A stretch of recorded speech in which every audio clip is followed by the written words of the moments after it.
E aí galera do Me Salva, meu nome é Augusto e eu vou estar com vocês no curso de Mecânica Vetorial. Antes de entrar em Mecânica Vetorial, nós vamos ver algum conceito assim que é importante para que a gente entre sem dúvidas básicas assim, que a gente já viu, mas a gente tem que ver de novo. Bueno, dentro da mecânica, a gente tem três grandes áreas que a gente vai usar a mecânica futuramente e para isso que a gente precisa estudar. A mecânica dos corpos rígidos, que a gente lida com materiais que estão estáticos ou se comportam dinamicamente. Quer dizer, estáticos estão parados ou em movimento constante, com velocidade constante, e dinâmicos onde tu tem forças atuando, né, etc.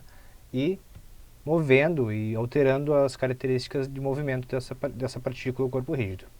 Mecânica dos corpos deformáveis, ou seja, é a que mais se aproxima da realidade, que a gente usa, né, e onde os materiais dos corpos com materiais que se comportam de maneira elástica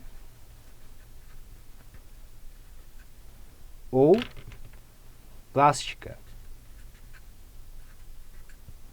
Vocês lembram, com certeza, lá da aula de mecânica não, de ciências dos materiais de vocês, de um gráfico de tensão por deformação, onde, por exemplo, o aço se comportava assim. Ele vinha num trecho linear, fazia alguma coisinha aqui e vinha e se deformava plasticamente.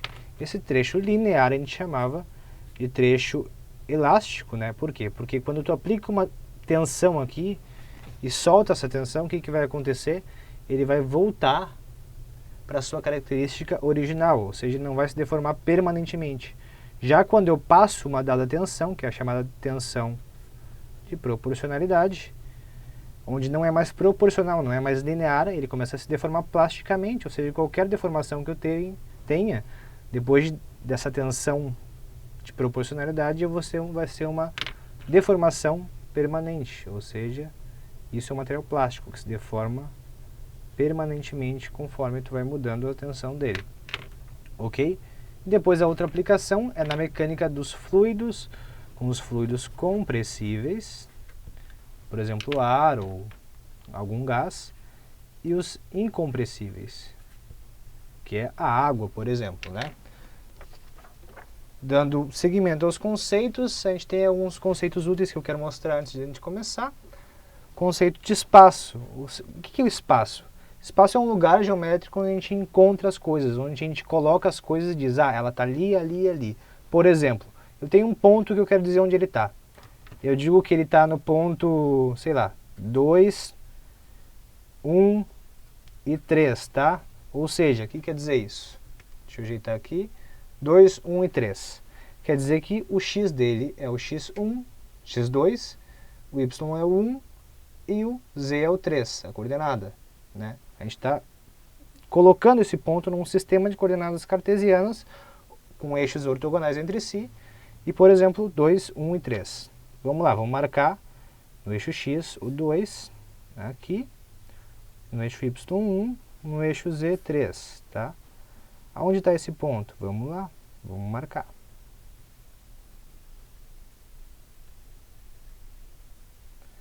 Ele está localizado mais ou menos aqui. Digamos um ponto A. Ok? E o conceito de tempo, que é o conceito... O tempo é a medida da sucessão dos eventos. Ok? Mudando de conceito, temos o conceito de massa. Massa é a medida da inércia dos corpos. Junto com alguns conceitos que a gente vai ter, geométricos depois, é a medida da inércia dos corpos. Ela é medida em quilogramas, conforme o sistema internacional, e pode ser gramas, pode ser qualquer coisa, né? Quilograma força, mas o conceito de sistema internacional é quilogramas. Depois, o conceito mais importante, e que a gente vai ter sempre nesse curso, nessa aula também, é o conceito de força. Força, que ela é uma medida vetorial. Como vocês se lembram, né? Não precisa revisar muito isso. Ela é medida em newtons, ou kilonewtons, ou meganewtons, o que for. Sendo vetorial, o que ela tem? Ela tem um módulo, que é o valor dela, a intensidade, a direção e o sentido. Por exemplo, aqui a gente pode expressar num sistema de coordenadas bidimensional, né? um vetor força, onde ele vai ter, ele é um vetor, ele tem uma intensidade medida pelo seu comprimento, ele aponta numa direção que é dada pelo quê? Pelo ângulo que ele faz com a horizontal ou a vertical ou com algum eixo. E daí desse ângulo a gente pode ter as componentes dele, a componente fx, por exemplo, e fy. A gente pode também relacionar com esse ângulo aqui, não tem problema. Ok? Isso a gente tem o conceito de força. Depois, o conceito de partícula. Partícula e corpo rígido. O que é uma partícula? Partícula é um ponto material dotado de massa, certo? E ele é só um ponto, ele não tem uma característica geométrica. Ele está localizado em algum lugar do espaço e ali tu vai aplicar uma força, etc. Assim, vai lidar com ele, mas como um ponto, não como um corpo. Depois o corpo rígido que está ligado ao conceito de partícula, por quê? Porque o corpo rígido é um conglomerado de partículas. Daí tu tem um corpo rígido de determinada característica geométrica, ele pode ser uma barra, pode ser uma esfera, pode ser o que for. Ok? Partícula e corpo rígido. Entrando mais a fundo no conceito de força, a gente tem que força, como eu falei, uma grandeza vetorial. Força é o conceito que Newton falou, que é a derivada do momento em relação ao tempo.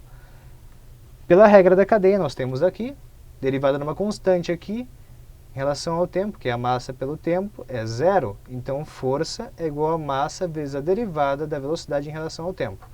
Sendo que a derivada da velocidade em relação ao tempo, a gente sabe que é a aceleração. Força igual a massa vezes a aceleração. Sempre força igual a massa vezes a aceleração. Por exemplo, a força gravitacional, força-peso. A gente tem que a força-peso é igual a força a uma constante vezes a massa de um vezes a massa do outro sobre a distância entre eles ao quadrado. Isso pode ser igualado a massa vezes a aceleração. A massa de um corpo, a gente coloca aqui e a gente vai achar a aceleração desse mesmo corpo com relação ao outro, ou etc. assim. Ok? Conceito super importante. Dentro das forças, a gente pode classificar as forças de determinada maneira. As forças externas, que são forças que um corpo faz sobre outro corpo. Ok? Por exemplo, a minha mão vai fazer uma força externa na caneta. Por que externa? Porque não é uma força que é comum à caneta, ela é externa à caneta. Ok? E a caneta faz uma força de mesma intensidade na minha mão. Essa força que eu faço é chamada de força ativa e a força que a caneta faz é chamada de força reativa. Por quê? Porque a ativa é que induz o movimento e a reativa é que bloqueia, quer bloquear o movimento, digamos assim. Por exemplo, nessa barrinha aqui que eu ilustrei, a gente pode ter uma força externa, tá? Digamos o meu dedo empurrando essa barrinha aqui. Beleza? Essa viguinha vai nos vínculos, nos seus vínculos, por exemplo aqui. Depois eu vou explicar cada vínculo o que é. Mas ela vai ter uma reação, né? Uma força reativa a essa força externa aqui. Digamos que seja HA, ok? Sendo que eu estou dizendo que esse ponto aqui é o A e esse aqui é o B. Também a gente não pode esquecer nunca que o peso é uma força externa, porque é a força que a Terra está fazendo na bendita viguinha. Ok? E ela também gera reações, né? Por exemplo, aqui, VA e VB. Tranquilo? Passando então para outro conceito, o conceito de forças internas. Forças internas são as forças que mantêm as partículas coesas, formando um corpo rígido. É a cola entre partículas, digamos assim. Depois, ligando mais as forças, temos as forças concentradas, que são forças que é uma idealização da realidade. Elas não correspondem à realidade, mas são forças que atuam, por exemplo não, elas atuam sobre um único ponto, ou seja, sobre uma única partícula num corpo rígido. Beleza? Elas podem ser de qualquer configuração, podem ser inclinadas, né? F2, podem ser embaixo, não tem problema, não é pecado. Pode ser embaixo. Pode ser do lado também, são forças concentradas. Também geram, como eu disse, reações. Digamos aqui VA, para variar VB para baixo, porque a gente não sabe a intensidade dessas forças, não sabe qual é a maior, etc. E, por exemplo, aqui eu vou ter uma componente aqui, vai gerar um HA. Beleza? Só estou dando uma adiantada básica, assim, nada demais. Depois aqui o conceito de forças distribuídas. Ok? O que são forças distribuídas? São forças que se distribuem, como o próprio nome diz, no corpo ou na superfície, etc. E elas podem ser lineares ou podem ser, elas se distribuem numa área, né? Numa área ou num comprimento. Elas podem ser lineares, configuração linear, né? Ou elas podem ser triangulares, por exemplo. Ou podem ser trapezoidais, ou podem ser parabólicas, cúbicas, etc. Podem ter qualquer configuração. E elas têm qual unidade? Se elas forem bidimensionais, essas cargas, essas pressões, elas vão ser Newton por metro quadrado, se for tridimensional, certo? Porque daí eu tenho uma superfície, ou Newton por metro, se é numa uma coisa linear, num comprimento assim, né? Ela é uma pressão, ela é uma carga. A gente chama corriqueiramente de carga. A carga sobre tal viga é tal, é linear e tal. Ok?